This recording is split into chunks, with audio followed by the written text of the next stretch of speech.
An exploration into the work of Francis Barret, the Jewel of Alchemy and the search for the Philosopher's Stone. Lesson 1.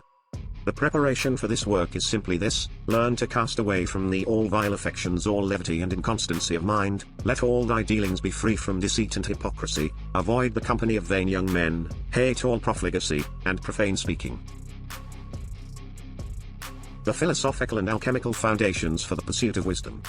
In the inaugural lesson of Francis Barrett's seminal work, The Jewel of Alchemy, we are ushered into a realm where the preparation for alchemical and philosophical work transcends mere physical readiness.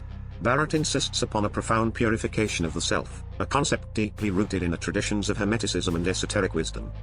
The expurgation of vile affections.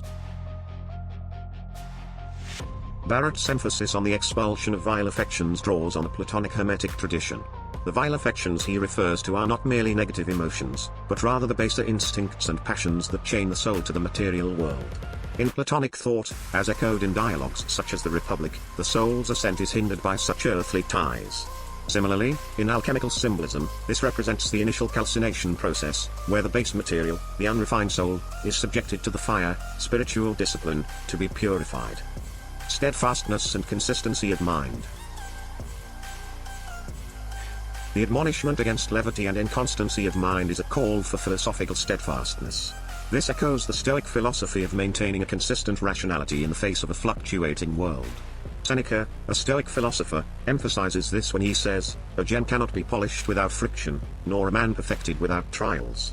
For the alchemist philosopher, the mind must be like the philosopher's stone, unchanging and constant, turning all it touches to perfection.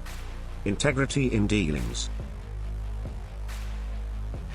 Barrett's insistence on integrity, being free from deceit and hypocrisy, resonates deeply with the alchemical principle of solve et coagula, which means to dissolve and coagulate. This is not merely a physical process but a moral and spiritual one. As the alchemist seeks to separate the pure from the impure in matter, so too must the philosopher separate truth from falsehood in their conduct. This aligns with the Aristotelian concept of virtue ethics, where the moral character of the person is paramount. Avoidance of frivolous company. The counsel to avoid the company of vain young men is not merely a social injunction but a philosophical stance. Barret is alluding to the Socratic idea that the company one keeps profoundly influences one's character and intellect. In the Symposium, Plato discusses how associating with people of noble character leads to the cultivation of similar virtues. For Barret, such associations are distractions from the alchemical quest for enlightenment. Rejection of profligacy and profane speaking. Finally, the exhortation to hate all profligacy and profane speaking is steeped in the alchemical allegory of purification.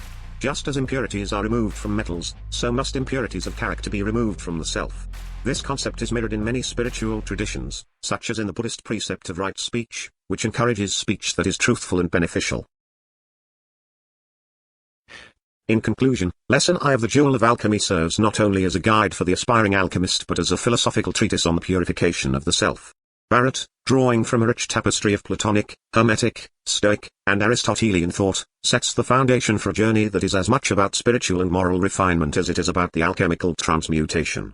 This preparation underscores the belief that true wisdom and enlightenment, the ultimate goals of alchemy, are attainable not just through external experiments but through the internal transformation of the seeker.